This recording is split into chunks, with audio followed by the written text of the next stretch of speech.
Harihi Om Sahana Bhavatu Sahanau Bhunaktu Sahaviryam Karavavahai Tejasvinavaditamastu ma vidvishavahai.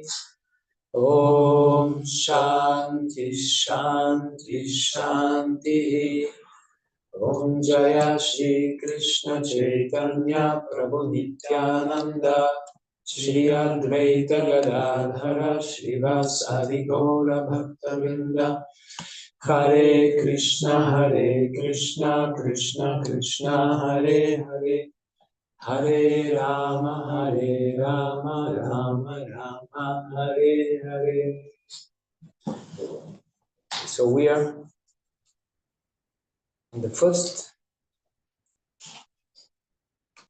Adhikarana, the second part of the study guide on Bhagavad-gītā Thematic Study Part 2, Man's Duty Towards Godhead. This is the Adhyaya part. And so this Adhikarana says, every living entity is God's first class and castle, and it is everyone's duty to cooperate with him by performing transcendent towards the service. And right now, we are in the last lesson, which says literally almost the same as the first. The Adhikarana says.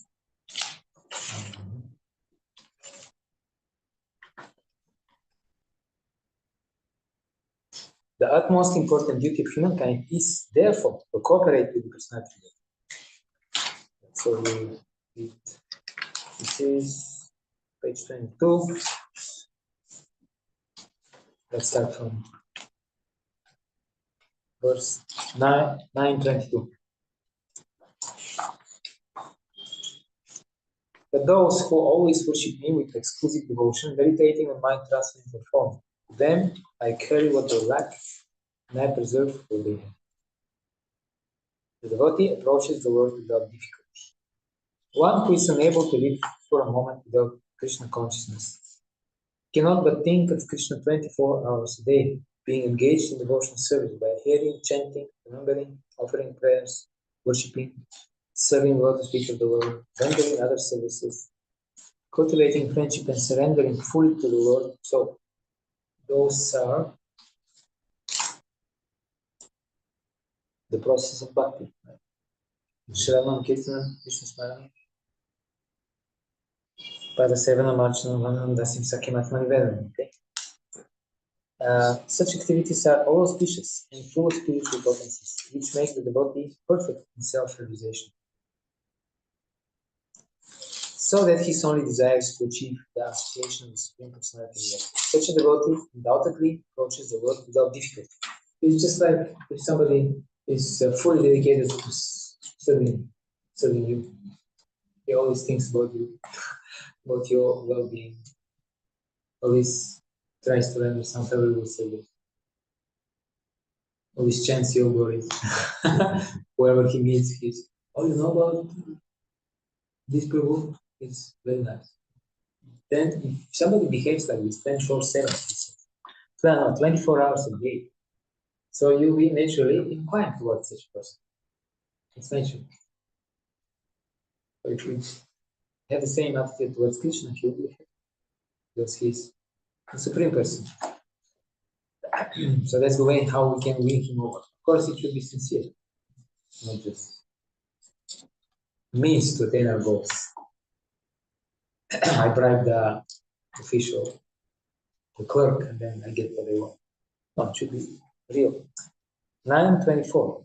I am the only enjoyer and master of all sacrifices. Therefore, those who do not recognize my true transcendental nature fall down. One should work only for the satisfaction of Vishnu. Here it is clearly stated that there are many types of yagya performances recommended in the Vedic literatures. But actually all of them are meant for satisfying the Supreme Lord. So even when the demigods are worshipped, there is a deity of Krishna there. ultimately, although they may not be aware, they are actually worshipping him. Therefore, Krishna in Bhagavad-gītā says that those who worship the small g gods, the demigods, they actually worship me without proper understanding. So Yagya means Vishnu. In the third chapter of Bhagavad-gītā, it is clearly stated that one should only work for satisfying Yagya or Vishnu. The perfectional form of human civilization known as Varnashram Dharma is specifically meant for satisfying Vishnu. Therefore, Krishna says in this verse, I am the enjoyer of all sacrifices because I am the Supreme Master.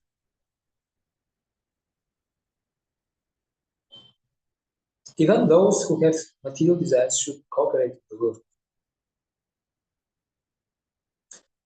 So it is not an excuse. Sometimes people say, "Oh, I have so many material desires."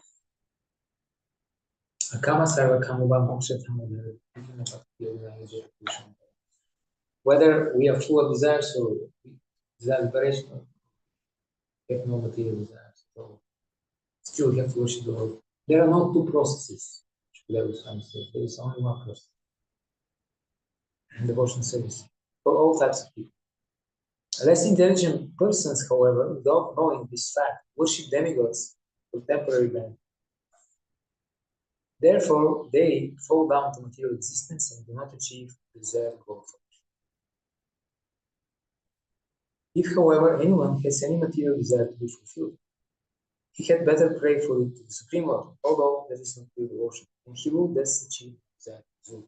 Very encouraging, huh? We will achieve the desired result. Maybe not exactly the way we want, but the reward will be above our expectations. And so should we approach the world with material desires or not? Okay, but we shouldn't. But we can, because we have desires, better to approach the Lord than gods. You're going to do it anyway, then better go to Krishna than to do something. But better not to do it. Otherwise we'll feel sorry. Feel sorry in the sense that, just like Dhruva Maharaj felt sorry, not that Krishna will punish us. No. He'll fulfill our desire, but he'll feel, I should have not asked for my best friend material reward. Just like when Sudama Vipra went to Krishna, he was induced by his wife. He didn't want to go, but his wife was very compassionate towards him. You know, pure souls, they always think about somebody else's benefit, they don't think about themselves. So she was very disturbed because her husband couldn't even eat properly, so she encouraged him, please go and see Krishna. Then he went, very well. And but then he didn't ask anything. Just went there, they had a very nice conversation. They remembered about their days in the Gurukula. When Swami entered, even Krishna was a little astonished because he was really very emaciated, very skinny. Obviously, he was not looking well. He was poor, dressed poorly. And then even Krishna came surprised. And he said, how did he thought? Krishna thought, how did it happen? My devotee is so poor. Then he understood. A little later, the Acharyas explained that there are two types of advanced, renounced devotees. One type, they are detached from material pleasure, material wealth. The other type, they are disgusted by it. So Sudama was a little bit in this extreme. You want to have anything to do with material enjoyment, material wealth. Anyway, then they had very nice talk. Krishna dealt with Sudama just like Krishna does his devotees, very touching, pleasant, heartfelt way. And then Sudama didn't ask for anything. The time was passing, they were talking about this and that. Then he went to sleep, and then the next day he left the palace and he started his way back home to his wife. And then on the way he was thinking, he was not thinking, oh, Krishna didn't give me anything. Although I'm so poor, he saw it. He didn't even give small donation. He was thinking, just see, Krishna so merciful. I am like the poorest, the most fallen. He invited me. I sat down in his bed, and the lotus of ocean was fanning me. He was marveling at the mercy that he received. And then he thought, no wonder Krishna didn't give me anything. Because he knows if he give me a little bit material wealth, I will become bewildered and I will forget about him. So actually, it's very good. He was very happy. He was not pretending. He's not like sometimes we want something Krishna doesn't give, and we are like, Jai Krishna, Jai. Oh, glorious, oh, glorious. But there's some little grudging mood, little. Not much because we're devotees. Something is there. So that was wholeheartedly appreciating Krishna. And what happened? What actually did happen is that Krishna was not to give him abundant wealth, but he was ashamed. So this devotee, my good friend Sudama, he has such pure love for me, and what I can do for him, I can just give him all the wealth, the riches of Brahma, Shiva, Indra. This is like giving to a human being, Krishna's reasoning. This is like giving to a human being the food which is proper for a cow. So it's not worth it. He has such a affectionate devotion to me. And I can give him only the riches of him in return. So because he was ashamed, Krishna was ashamed, he didn't feel comfortable. Therefore he didn't give anything. He just sent him off. And then when Sudama reached his home, then he saw what Krishna did. Krishna didn't want that's the yeah, we started from the point that like Sudama people he didn't ask anything, although he was in need. As the best. Because Krishna knows what we require, and he says, Yoga Kshama Vaham, I will keep, I'll protect what you have, and I'll supply what you lack. Okay? Something in this passage? Till we are going to give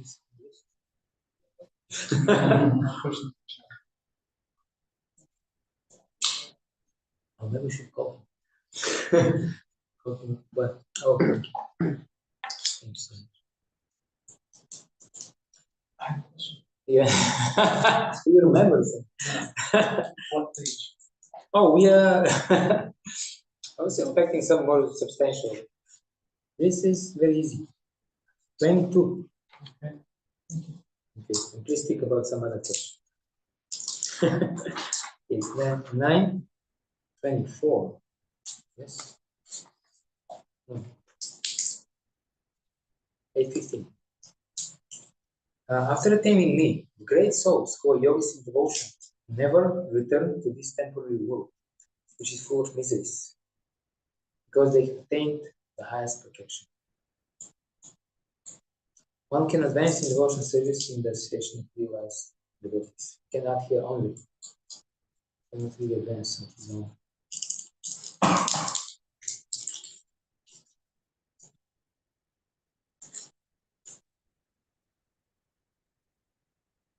The Supreme Planet is described in very literature as Avyakta, Enakshara, and Paramagati. In other words, that planet is beyond our material vision. And it is inexplicable, but it is the highest goal, destination for the Mahatmas, great souls. The Mahatmas receive transcendental messages from the realized devotees and thus gradually develop devotional service and Krishna consciousness and become so absorbed in transcendental service that they no longer desire elevation to any of the material planets, nor do they even want to be transferred to any spiritual planet. So how is this? So they don't want to go back to the Hmm? You didn't think so. Why? You want to stay and preach?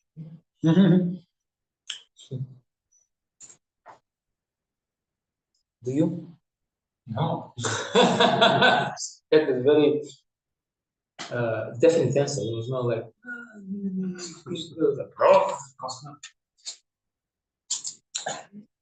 But why not? Mahaprabhu says. Generally, It's Mahaprabhu. it is very advanced. Yeah. Sure. Yes, Sri Prabhupada also says that this is Mahaprabhu. We want to go back to that. He is very advanced. Still, if Krishna wants us to come and preach, that's different. But then we come here from a spiritual platform, so we cannot fall down, just like the person. But if we don't want to go back onto the platform, we just want to stay here on the pretext of preaching, but actually we are hiding our material attachment to this world, then we'll fall down. That's when it's sincere. And why is stronger than it? So whether to be saved once and forever, and then we can come and help Sri Prabhupada. And here, the Mahatmas received transcendental messages from the realized devotees. It sounds like channeling. They received transcendental messages. But actually, what it means, we just listen to the Vani instructions of the great souls. And they are recorded in Bhagavad-gītā. So it's not necessarily that there's some mystic process, although it can happen too.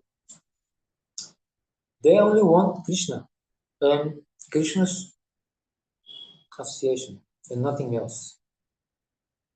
So in other words, they don't want a specific position, even spiritual position. They don't mind whether they'll be in the material world with Krishna or in the spiritual world with Krishna. They want to be with Krishna with the devotees.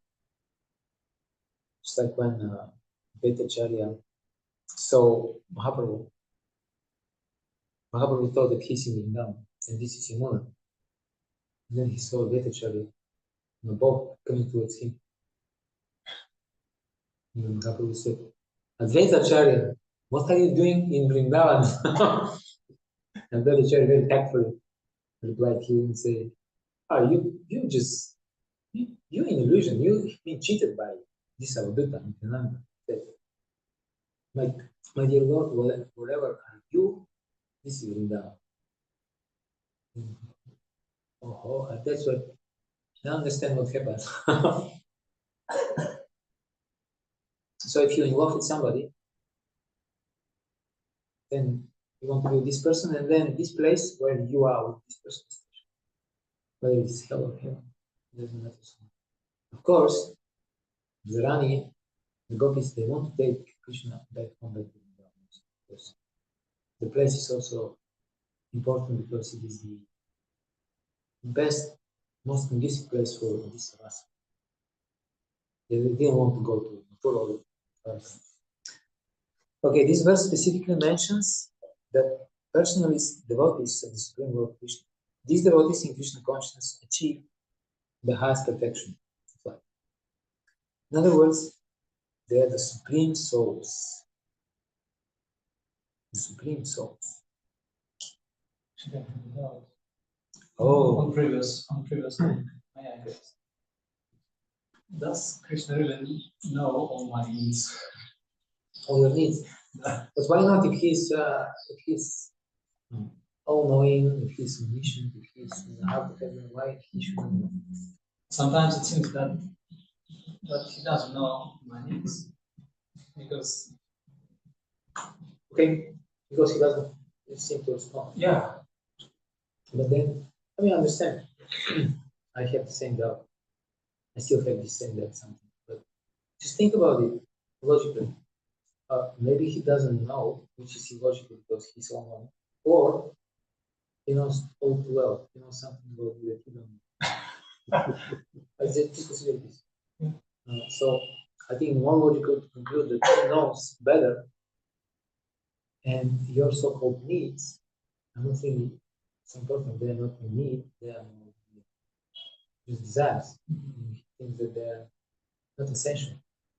Or he is planning to fulfill them later in a different way, because Krishna is also master of the drama.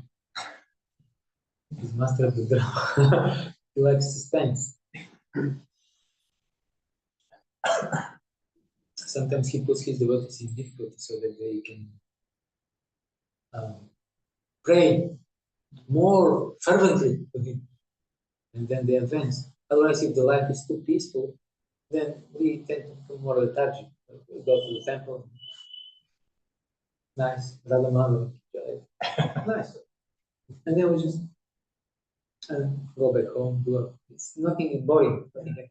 But if something happens, then we Krishna, please. Then yeah, Peter wants to say.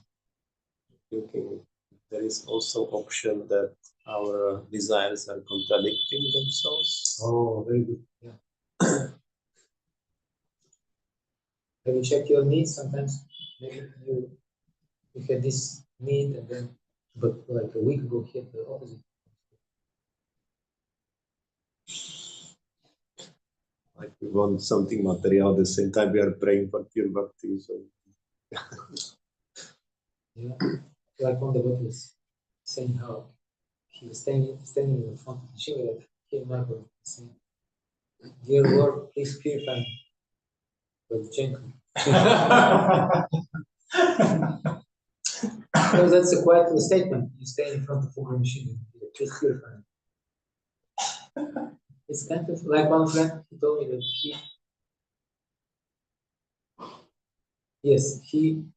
this is like devotee folklore. I don't know. I never read this in Shastra, but he told me anyway. He said that Janmashtami, when the first Arati began at 12 o'clock after Krishna performed the ladies' Arati. He said, this Arati, on Krishna's birthday, whatever you pray for him, he will fulfill the desire. Anyway, I don't know where he came to this point. Only reference I can think is that on your birthday, somebody comes, then you're very happy on your birthday, so you anyway. But then he told me he started to pray. My dear Lord, I just want to hear. And then he noticed his wife started to quarrel with him too much, and then she already started to like saying openly that we better sign on the papers and divorce him. And then he started praying also for other things, not just for pure devotional service.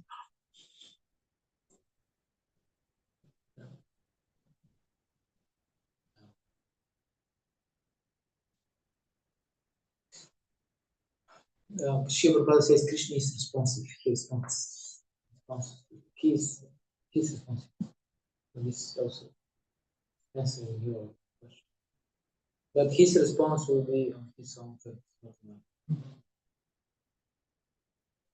And Shiva Prabhupada in Nectar of Devotion, he says when the devotee is suffering the results of his fruitive activities, then he just expects the mercy of the Lord. And this is the only solace. Nothing else. Wait patiently and Krishna will give. He's giving already now, but let's say we have some need. He doesn't seem to fulfill. So better to think that he knows better than to think that he doesn't know. Or that he doesn't care. That he knows that he doesn't care. We are too small. This is not good. This is not a good mood for the. So then I'm thinking, if we know that the pure bhakti is somewhere in the back, we are thinking that this is the most important one. At the same time, we are aware of our material desires. So what would be the proper approach? Bhakti Thakur says, if a devotee discovers material desire, it's not so easy, not so difficult to discover. Then he should recognize it humbly, but at the same time detest, distance himself. I know I have this, but actually don't like it. And then Krishna very soon will appear in his heart and he will accept the law of the devotee. This literally what it says in Shiksha. So it's like kind of contradictory. You have it, but you don't want to have it. But you acknowledge that you have it. But kind of you don't identify with this desire. Do you understand? I mean, it's a little tricky. Let's say you notice that you envious somebody, devotee. Let's say your friend. This is very ugly thing. So you notice it, but you're disgusted with it. Krishna, I don't want to be envious of anyone, let alone the devotees. Please remove this. And if you mark these things, it's like when the artillery, they have this people who are marking the aims. They say the coordinates. Bona fide enemy camp, so it has to be destroyed. My father was in the army, he was in the artillery. So usually what happens, they give the coordinates and then, because he was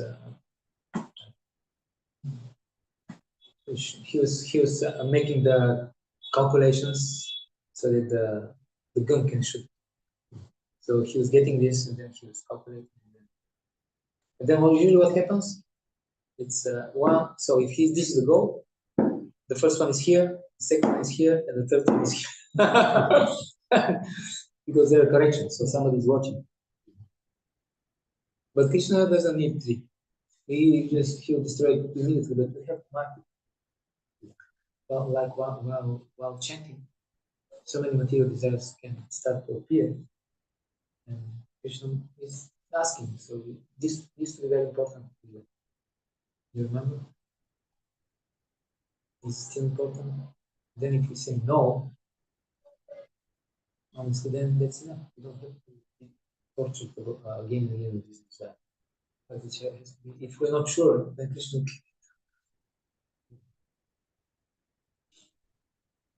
If we are no, but maybe sometimes, like you cleaning up your old wardrobe, old clothes. Do I need this? But if you're not sure, you need it.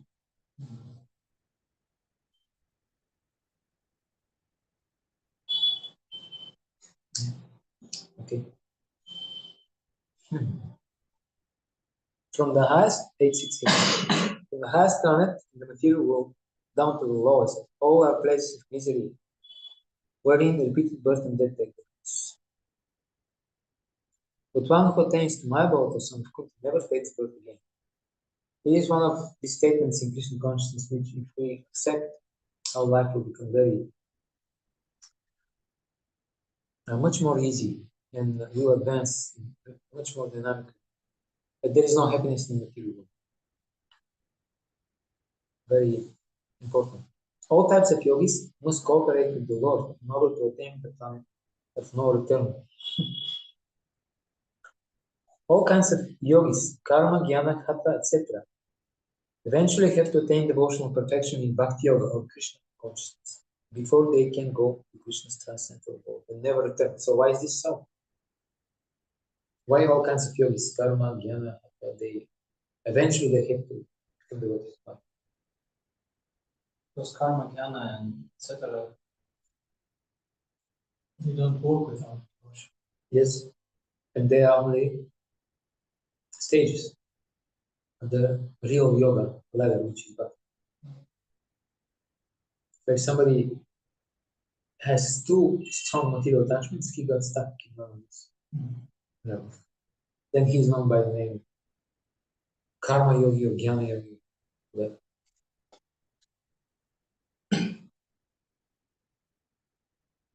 Those who attain the highest material planets, who transcend for both, never return. Those who attain the highest material planets, the planets of demigods, are again subjected to repeated birth and death. As persons on earth are elevated to higher planets, people on higher planets, such as Brahmaloka, Chandraloka, and Indraloka, fall down to earth. The practice of sacrifice, called Panchagni Vidya, recommended in the Chandogya Upanishad, enables one to achieve Brahmaloka. But if on Brahmaloka one does not cultivate Krishna consciousness, then he must return to Lord. Those who progress in Krishna consciousness on the higher planets are gradually elevated to higher and higher planets, and at the time of universal devastation are transferred to the eternal spiritual kingdom. So it seems there are two scenarios. One, you go somewhere, enjoy and come back. But then you could go somewhere high in the universe and then develop additionally in your Krishna consciousness and go higher. And it's just like Gopkumara. You went to Indraloka, then you went to higher planets, to Janaloka, to Mahaloka, and then he went to Brahma. Okay. Yes. How is it possible to practice Krishna consciousness or some kind of austerity while being on heaven? It's not ideal. So many distractions, so many sense enjoyment. Right. It's not ideal. Therefore, even Gopkumara had to come back to download now. But you can advance. Still, you're determined. Are there any spiritual masters? Yes, yes, it is described in the Bhagavad-gītā. For example, the four Kumaras, they travel. They go to heaven sometimes. Vishnudutas are coming to the universe also. They are having Harinam parties. Of course, you cannot see them all. So it is possible, but it's more difficult because, as you mentioned, when there is all the time. Now, therefore, in the student environment, you have this student camps. It's not actually paradoxical, but at least in my country, it's not very conducive for studying because they have parties all the time. This is known in the whole city that this part of the city where the students are there. Every evening there are parties. So it's difficult, but those who are determined, they do study. Go upward. And when one person goes there, does he have his memory that he can continue his devotional service, or just like Abhurasa from the Well, again, if you refer to Gopkumara, he remembered everything. Yes. That's my reference. Other than that, the demigod seems to be aware of at least what we read in Bhagavatam. They seem to be very well aware of this planetary concept. They know they have higher consciousness, higher knowledge. They know, even they say this human life is so short, and in Kali is very actually beneficial to get this human birth here on this Punya Bhumi. They must remember that where they came from. They perform sacrifices on this planet. It seems to me that they remember. But so some of them want to go higher, and some of them just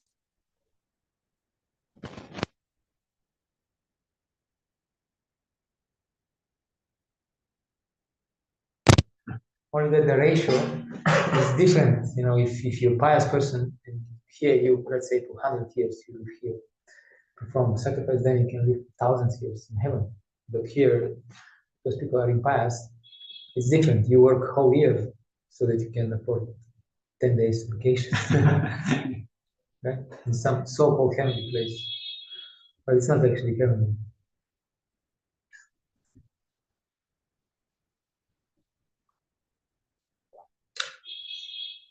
Briti, here someone may ask, Is the transcendental loving service of Godhead the only injunction of the Vedas? We know that the Vedas recommend many other processes, karma, jnana, and yoga. The reply to this doubt is given in the following adhikaram. So we read all of this. Anyway. Adhikaram 2. Good work, salvation by knowledge, or perfection by mystic powers are all subordinate to the transcendental loving service of the Lord. So these are lessons 8 to 15. In other words, since we are talking about the process, what about these other processes, karma, jnana, and yoga? If you remember, we had the same discussion in the Sambandha. And now you see that the same verses are quoted here. Srila Prabhupada gives the same references for these three processes, karma, jnana, and yoga. So lesson 8. Good work, salvation by knowledge, or perfection in mystic powers are all subordinate to the transcendental loving service of Godhead. So now, for all these processes, there is one verse, 9:27. Let's see if you know. This is about Karma. Okay, this is about karma. Whatever you do, whatever you eat, whatever you offer or give away, and whatever austerities you perform, do that, O son of Kunti, as not to me. So one should work, eat, give in charity, and perform austerities in connection to Krishna. These are not forbidden, but they should be connected to Krishna.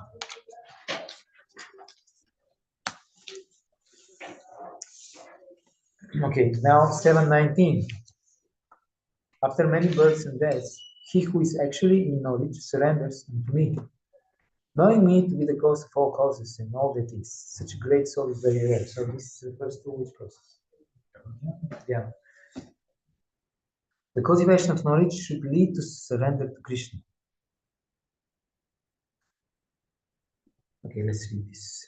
In the beginning of spiritual realization, while one is trying to give up one's attachment to materialism, there is some leaning towards impersonalism. Why?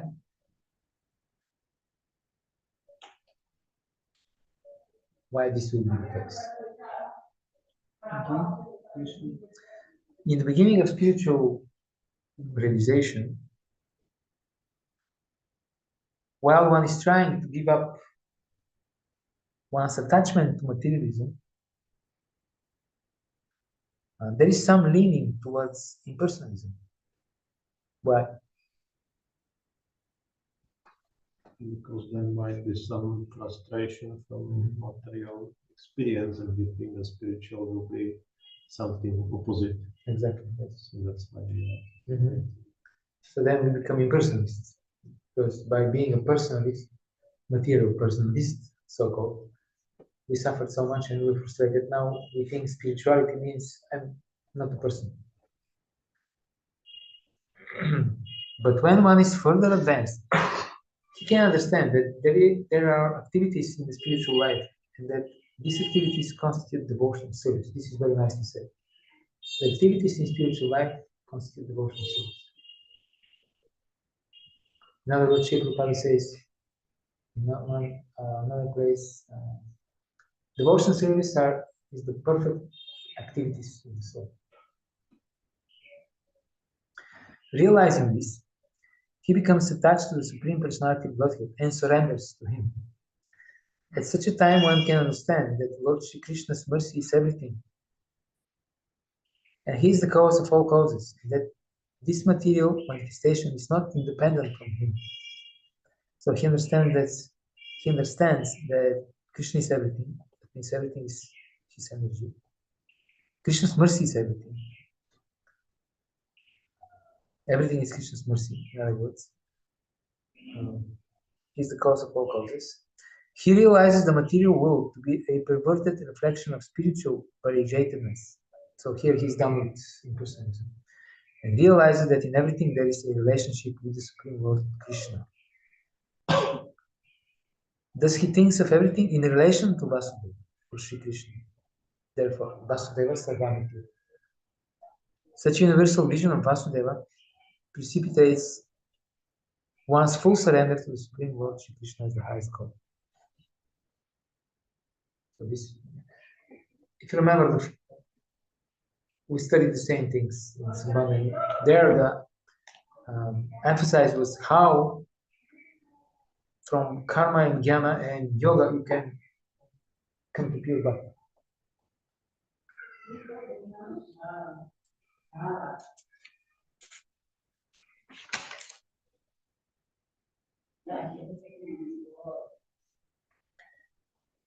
Here, the idea is more to establish the predominance, the absolute nature of bhakti, that all other processes depend on bhakti. Okay, 647. And of all yogis, the one with great faith who always abides in me, thinks of me within himself, and renders transcendental loving service to me. He is the most intimately united with me in yoga and is the highest of all. That is my opinion. The devotee is the highest yogi, so there is a gradation here. Krishna says, always be a yogi. The yogi is better than the philosopher, and then the fruit worker, and amongst all yogis, the devotee is the best.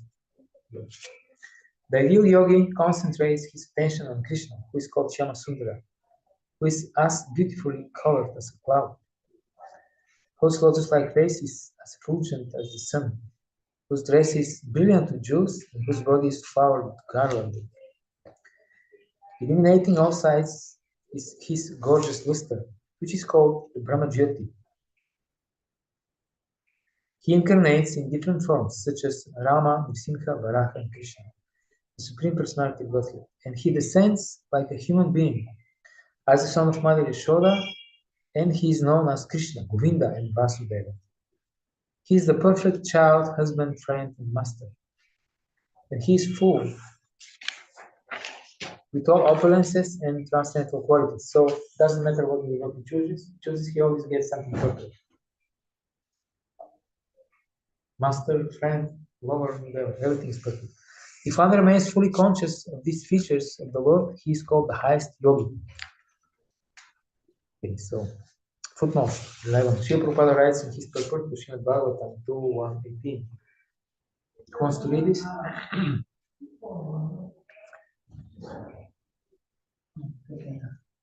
The first process of spiritualizing the mind by mechanical chanting of pranava, omkara, and by control of the breathing system is technically called the mystic or yogic process of pranayama, or fully controlling the breathing air.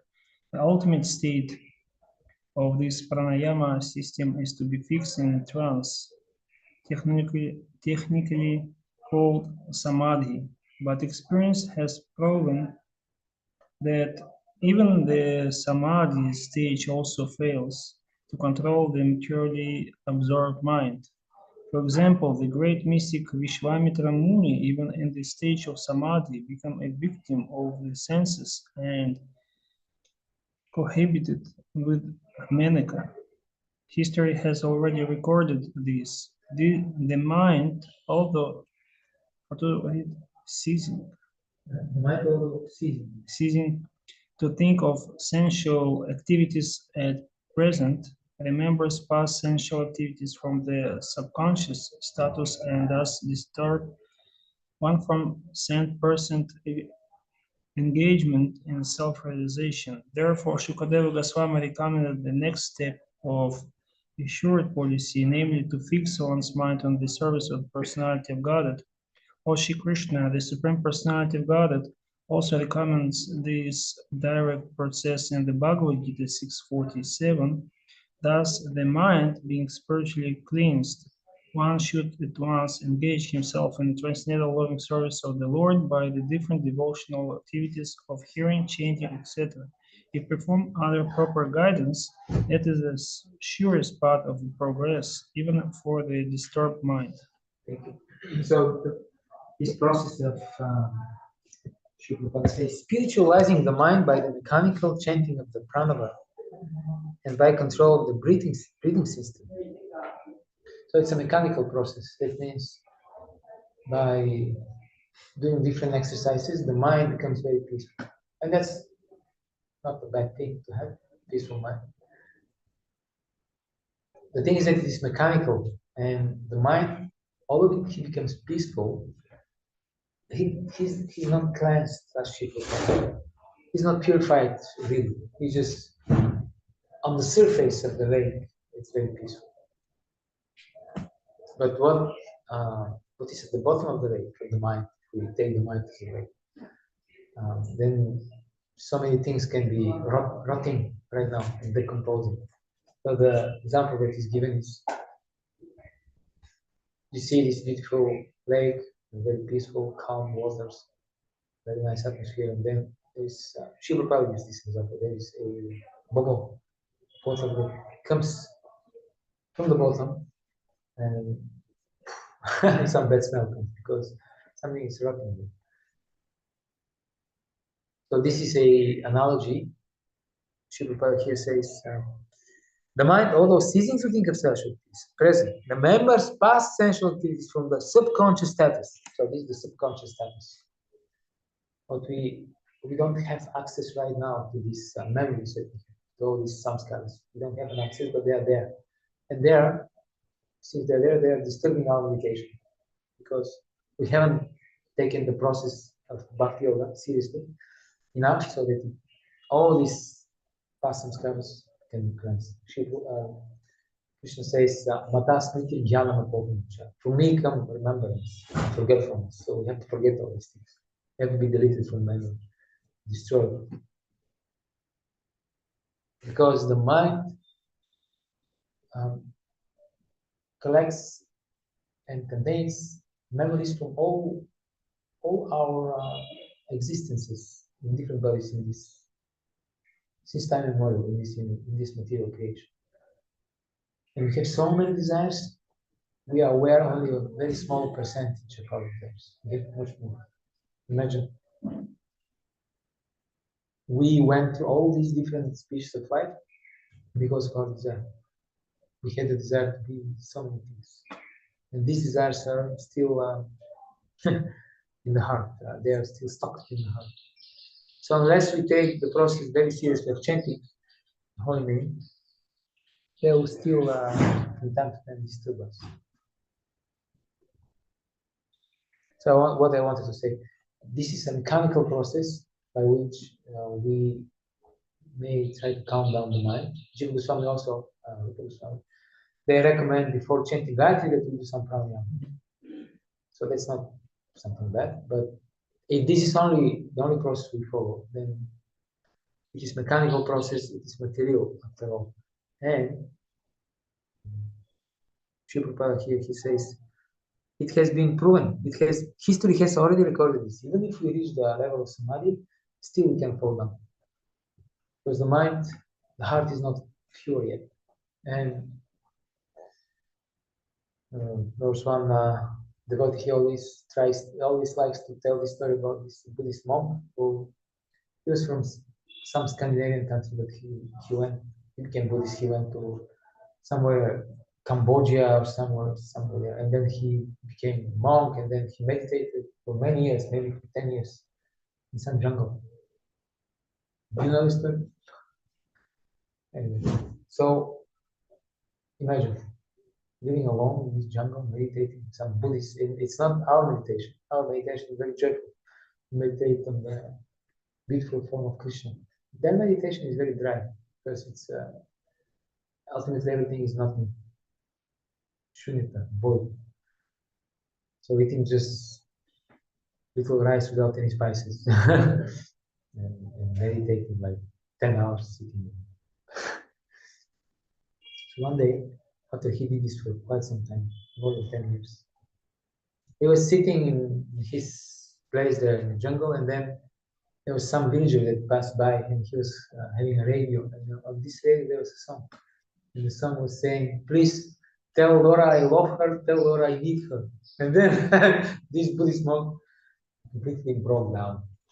When he heard this song, he started crying, trembling, because it reminded him about his own samskaras of simple life. Then he was giving this as an example, how even after so rigorous practice, the mind can still trick you. But he missed the point. The point is that the mind needs positive engagement in Krishna consciousness. Otherwise, he will go back, he will crawl back to the material activities, and then there is no other alternative than to remember. If you don't believe in spiritual activity, you will always remember only material activities, and then they will drag you down. So history has recorded this. Vishwamitra Muni, we see this in recent times also. Unless we get this proper higher taste, we won't be out of the woods. Okay? So then, vritti.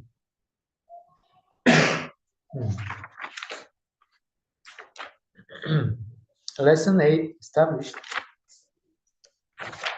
that all spiritual processes have meaning only when they are followed in connection to the Lord. The beginning of lesson 9, 12:5 shows the miserable result of practicing them independently. Lesson 9, knowledge for salvation without attainment of transcendental loving service of Godhead leads simply to accepting unnecessary suffering. 12:5 for those whose minds are attached to the unmanifested, impersonal feature of the Supreme, advancement is very troublesome. To make progress in that discipline is always difficult for those who are embodied. Okay? Yes. I'm thinking whether this expression embodied has some significance there, this connection. In connection in this verse particularly. I think so. I'm sure it is like this. We have to see what the commentaries say.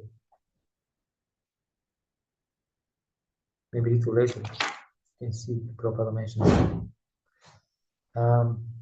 Embodied. Because when you embody it,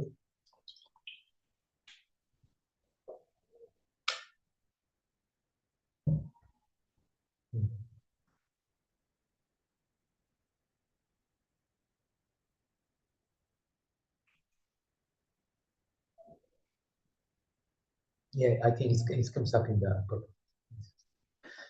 Okay, the difference between Jnana Yoga and Bhakti Yoga. The group of transcendentalists who follow the path of the inconceivable, unmanifested, impersonal feature of the Supreme Lord are called Jnana Yogis. And persons who are in full Krishna consciousness, engaged in devotional service to the Lord, are called Bhakti Yogis. Now, here the difference between Jnana Yoga and Bhakti Yoga is definitely expressed. The process of Jnana Yoga, although ultimately bringing one to the same goal, is very troublesome. Whereas the path of Bhakti Yoga, the process of being in direct service to the Supreme Personality of Godhead, is easier than its nature for the embodied soul. So why it is easier in nature? What will you say? What's easier? Bhakti is easier in nature. Because we use our senses. Yes, good point. Instead of denying ourselves. Yeah. It's connecting. Yeah, otherwise, we deny it. I want to eat. No, this is mine. I want to love somebody. No. This is even worse, man.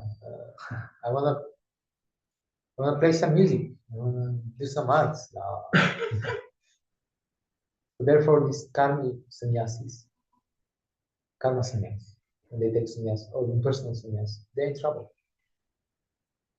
Sooner or later, they'll be in trouble because they're trying to deny the natural proclivity of the soul to be active, to seek for shelter. They want to get rid of this, but you cannot get rid of your own habit nature. So sooner or later, they will have to start doing something. And what do they do? Material activities, yes. Material. If they're fortunate, they're open place. They're pious. There can be some more sinister type of activities also.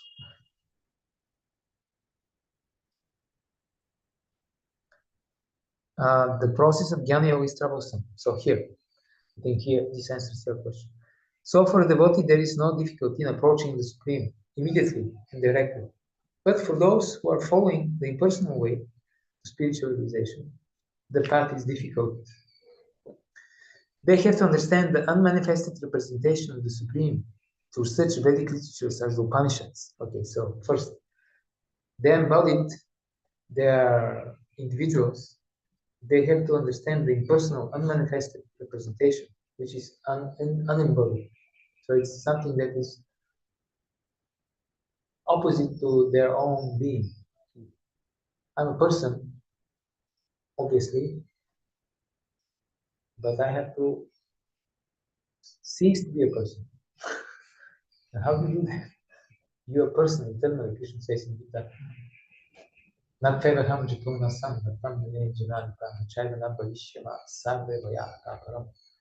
There was no time when I or you or all these kings, we did not exist.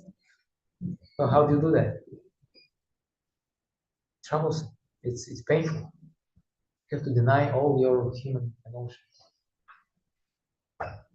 The best things in life, you have to say they are mine. The best things. Good company, friendship, love, good eating, having fun. You have to say this is all. First of all, it doesn't exist. It doesn't exist actually. It's all illusion. So how do you live your life then? So therefore it's difficult. Therefore in the beginning they start how? They are worshipping a form. They have this Panchapasana system. In the beginning they worship different forms of Nirguna Brahman, which is contradictory because Nirguna Brahman doesn't have a form, but there's some illusory form so that they can focus on something. Otherwise, how do you focus on nothing?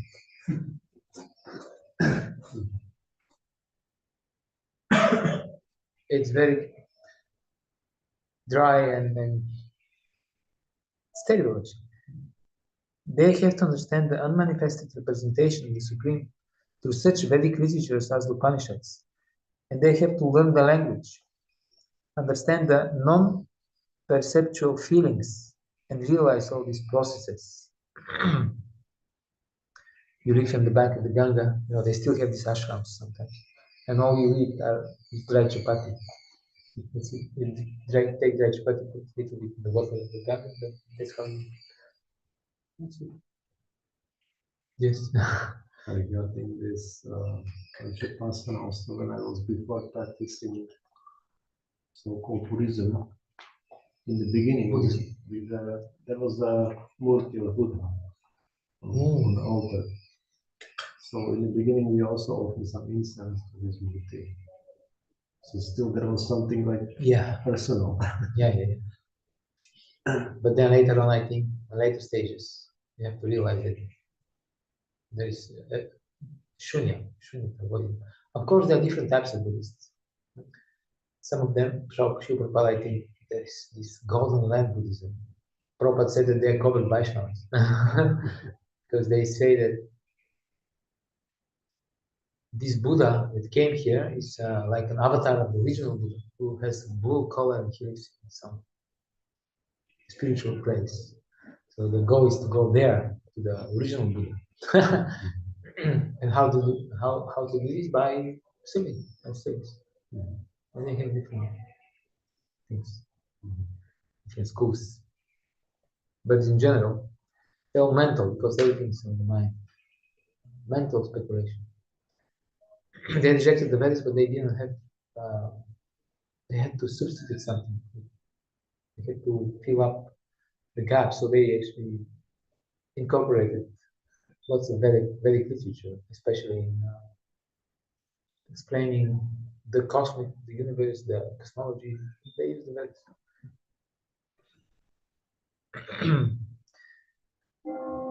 Okay. This is not very easy for a common man. Just to learn the language. Because if you want to study these things, you have to learn the language.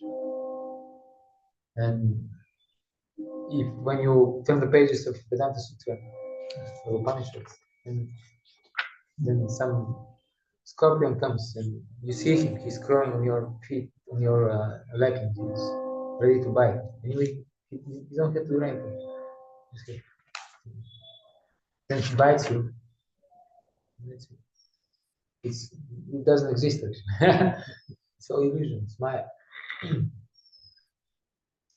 So who can do that? Therefore, I'm wondering sometimes why Mayavad become so famous in the West. Of course, they don't follow all these austere practices. They're just Kali-yuga Mayavadis. But the very core concepts of all this is very unhuman. A person in Krishna consciousness engaged in devotional service simply by the guidance of the bona fide spiritual master, simply by offering regulative obeisances into the deity, simply by hearing the glories of the Lord, and simply by eating the remnants of foodstuffs offered to the Lord. Prabhupada said, once we are eating our way back home to Godhead, realizes the Supreme Personality of Godhead very easily. There is no doubt that the impersonalists are unnecessarily taking a troublesome path, with the risk of not realizing the absolute truth at the ultimate end. But the personalist, without any risk, trouble, or difficulty, approaches the Supreme Personality directly. A similar passage appears in Srimad Bhagavatam. It is stated there that if one ultimately has to surrender into the Supreme Personality of Godhead, this surrendering process is called bhakti. But instead takes the trouble to understand what is Brahman and what is not Brahman, and spends his whole life in that way, the result is simply troublesome. Okay, footnote 12.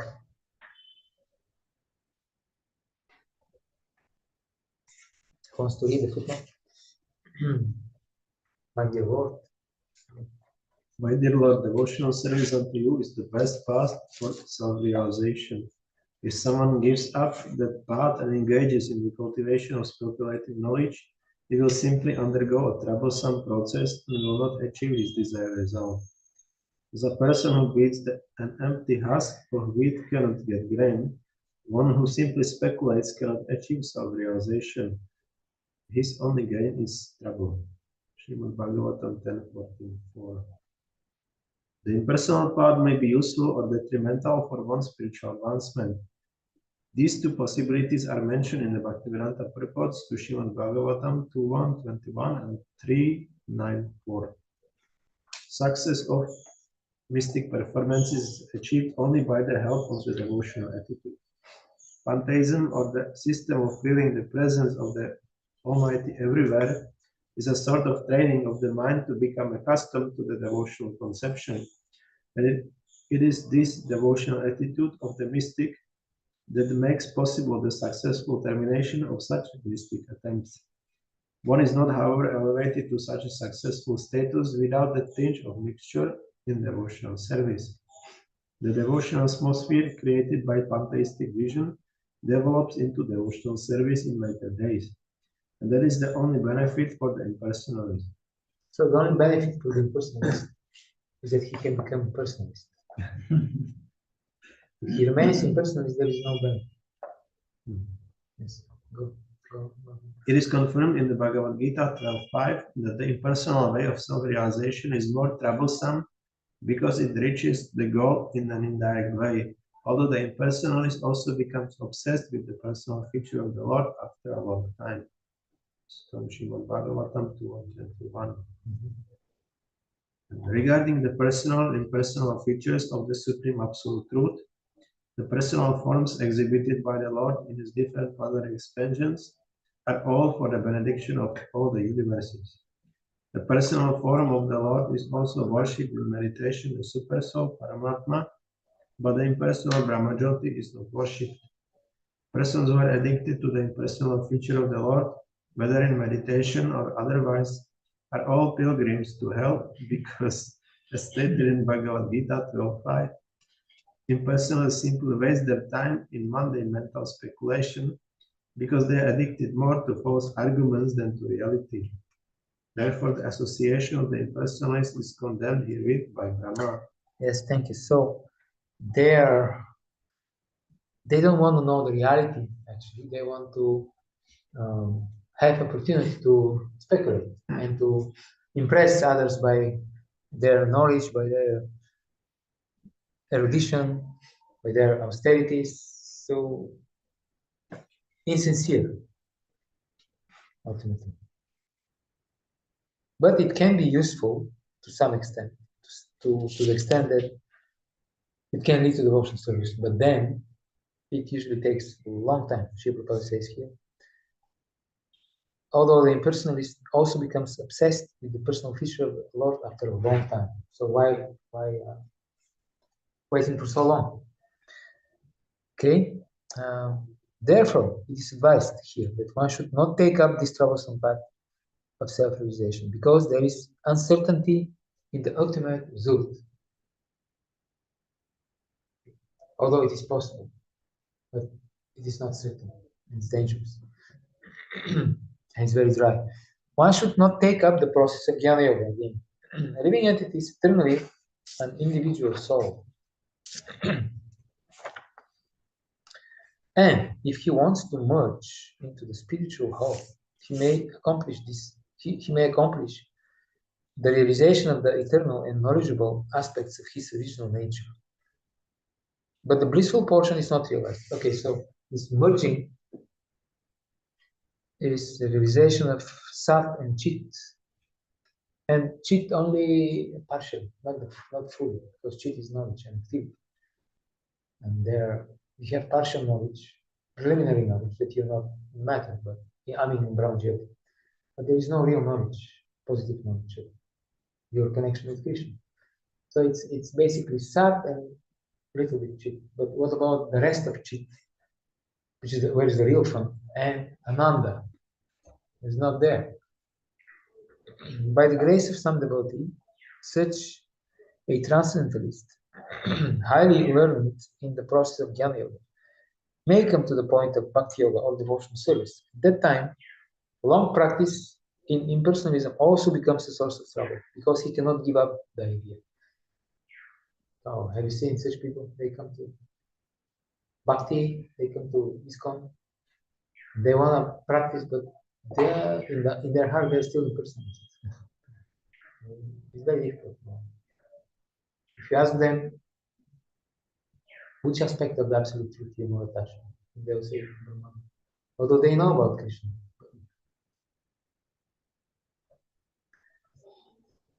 At that time, okay, therefore an embodied soul is always in difficulty with the unmanifest. Okay, so this answers also your question. Embodied. The embodied soul is always in difficulty with the unmanifest because he is embodied, he is manifest, but then he has to meditate on the unmanifest.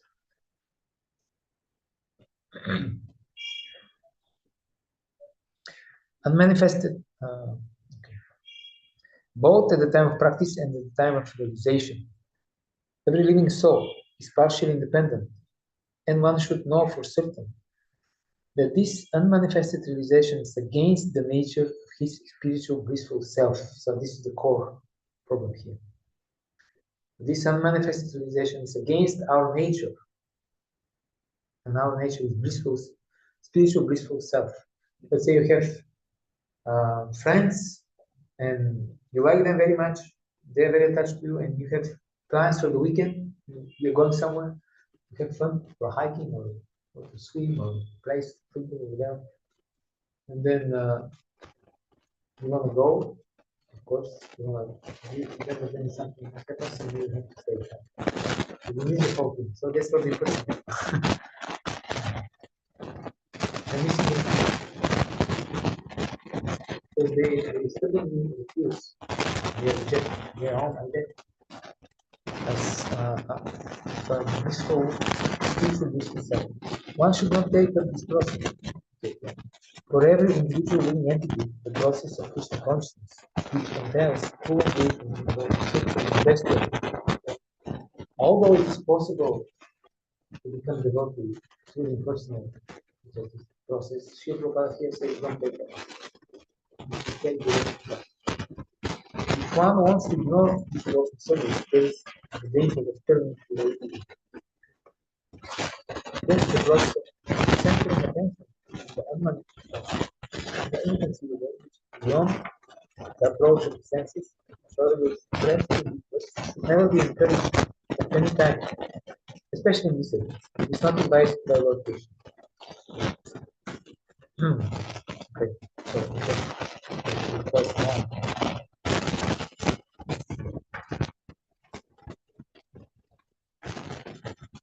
let's read again.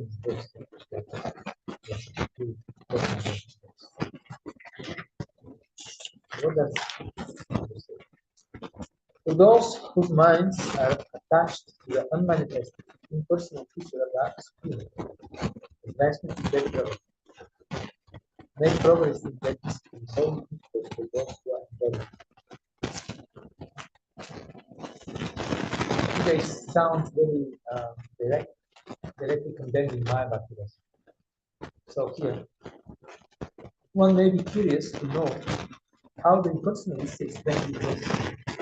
Because it's always the same thing. Get around pretty well. The Lord is similarly 2% requires Others explain this section as follows. Others means Brahman has two forms, with qualities, settlement, and without qualities. Worship of the Lord with qualities is easily performed with attention because it supplies form as an object of concentration. Yeah, so far so good. Worship of the Lord without qualities is difficult to perform and is done without proper attention because of lack of object of for concentration. So that's why very difficult. The Brahman without qualities is called Aksharam. How do you imitate something without qualities? Can something without qualities even exist? This is another argument that the Vaishnavas do. Because something without qualities, it's nothing. They say the Brahman, Nirguna Brahman, is reflected as this variegated creation. So first of all, on what is reflected this Brahman? Because Brahman is everything. Brahman is the whole reality. Sarva Kalpidam Brahman, only Brahman exists. This is what the Bible says. Brahman is the only thing that exists. It is the pure consciousness without any that is impersonal. It's without any object. So if this is the only thing that exists, how do you reflect this thing? What is the mirror that you reflect? The entirety of existence. How do you reflect the mind?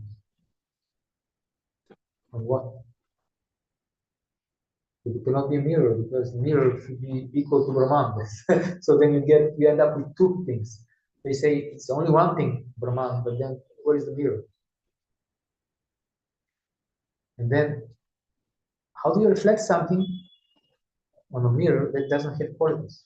It's another logical result. It's a non-entity, it doesn't exist. You cannot reflect anything.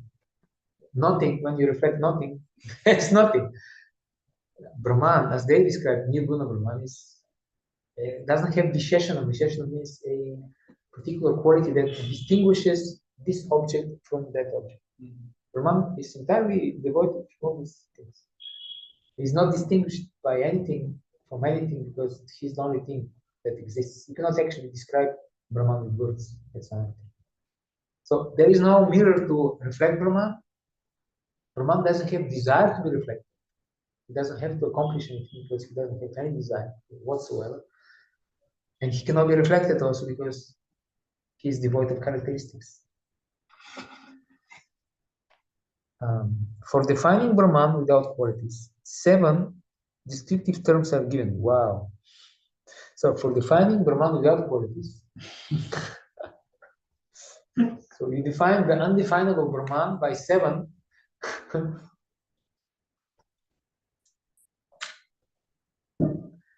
okay, but that's Shankaracharya, he's Shiva himself. 7 descriptive terms are given. It is beyond the scope of the Vedas or words, anirdeshyam, because it is devoid of class and other qualifications. Avyaktam. Okay, so it is beyond the scope of the Vedas or words, because the Vedas are words. All right, so how do we know about him? That's not explained. It is pervasive, sarvatragam, and not comprehended by the mind, chintyam. Then how do we discuss it then? Shruti say, yato vacho nivartante aprapya manasa saha. Words alone with the mind return without attaining Taittiriya Upanishad. The world is called false, kutam, since it appears real when it is actually illusory. The Atma is situated within this false world, kutastam. Okay, kutastam kshari uchite. That Atma is situated as substratum for false attributes. That means it is false actually. Atma is, according to them, the soul is born of illusion, is born of Maya. So therefore they are actually materialists, because the materialists also say consciousness, if it exists at all, it's born by mind, by the matter. It's a product of matter. So Mayavadis say the same thing. The soul is born of mind. It's a result of mind. It doesn't actually exist in the soul. This is the same as the materialist scientists. They say that consciousness actually, some of them at least say it doesn't. It's not supposed to exist. It is kind of illusion. Consciousness. Illusion. Like Kadambaka Maharaj, I told you, he saw these Buddhists somewhere in India. He started to talk to them. He asked something, and they ignored him.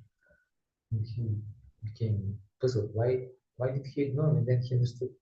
Because he thinks I don't exist. Nothing exists for the Buddhists, actually. Even they don't exist. It's a weird philosophy. The Atma is situated within this false world, kutastam. That Atma is situated as substratum of false attributes. The Atma is without change, achalam. It is eternal, dhruvam. For those persons striving to know the Atma without qualities, there are great difficulties. First, in digesting the meaning of the Upanishads after service to the Guru, then in contemplating the Atma, and finally in meditating on Atma. So everywhere there are difficulties. First, Shravanam, then Mananam, then Nididhyasanam. The difficulties all the way through. The first type of person utilizing Brahman with qualities. Okay, so now we go to the Saguna Brahman. These are people who utilize Brahman with qualities, meditate on deity, but they actually want to attain Nirguna Brahman. Without undergoing these difficulties, attains the realization of Atma, which wipes out ignorance and its effects.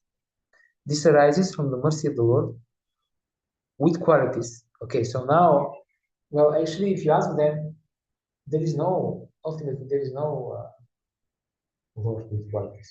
Saguna Brahman is an illusion. Krishna is an illusion also. But now they want to take advantage of this illusion, claiming that by the mercy of the illusion, you realize Atma. So it doesn't work this way. You cannot say that Krishna is an illusion and then this illusion gives you a real mercy through which you realize the reality. How does it work? Explain to us. It's illusory construct of the mind. Saguna Brahman.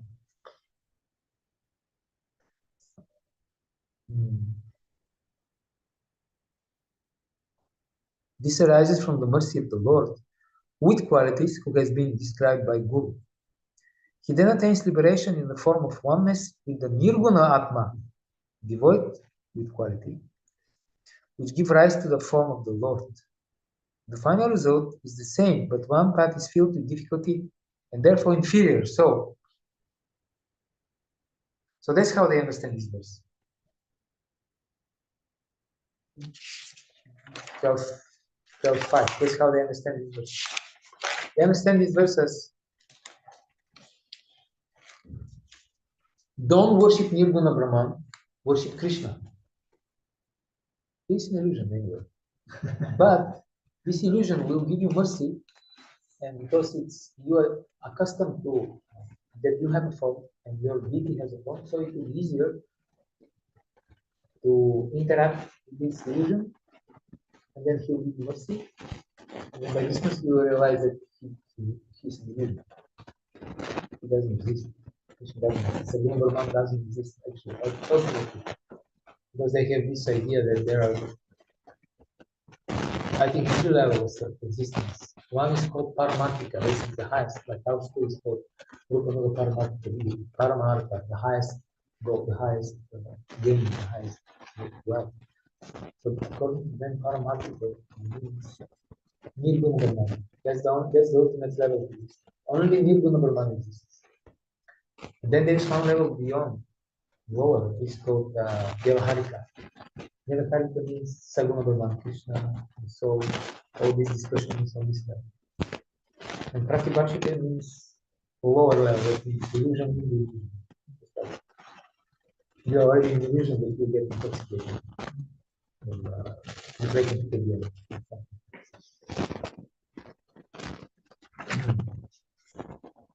Okay, so let's see. The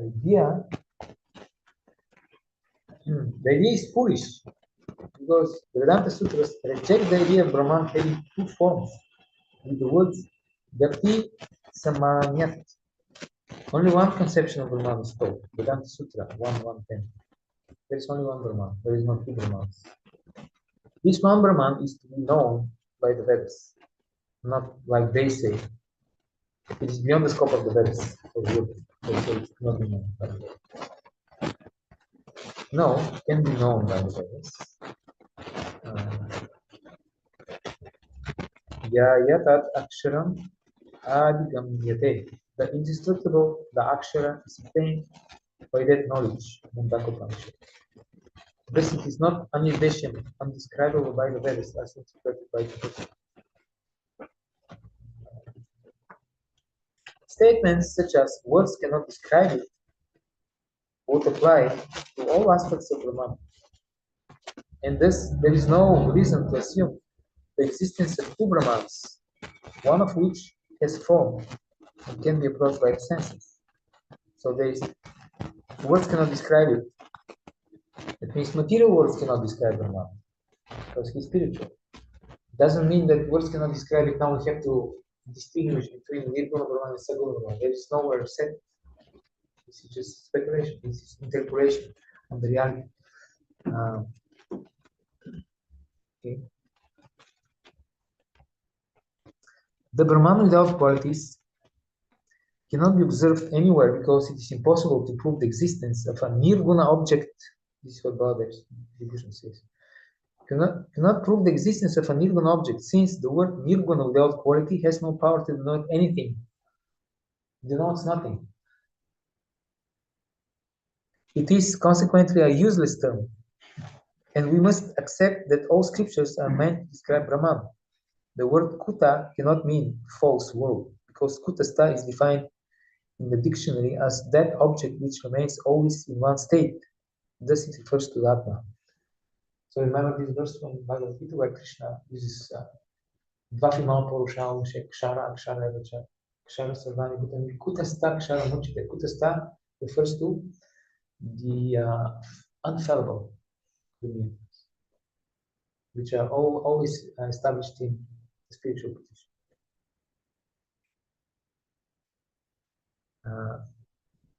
The world is also not false, but real according to the Shrutis. Kavir Manishi Paribu Swayambhu Yata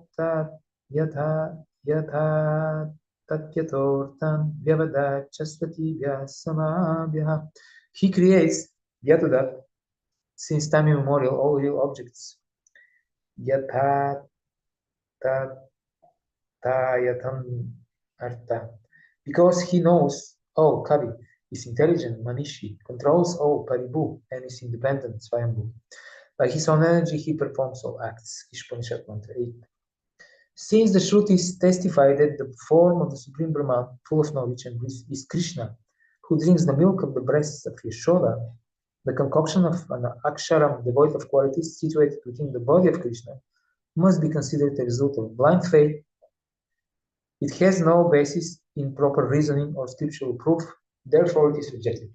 That's how Bhagavad devotion dealt with this. And we'll stop here today. Continue. May I ask? Yes. So why this philosophy is attractive? Yeah, Because because it's logical, absolutely.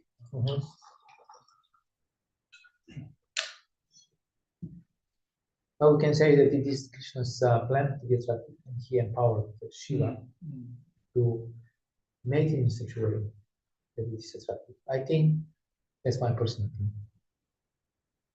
opinion on the matter. The main reason for this philosophy to be attractive is that it says you are God. It says you are God. We are all God. So this is very attractive. The conditioned soul is very attractive to this idea because he's convinced he's God. He's the controller and then God. Although if you dig a little deeper, then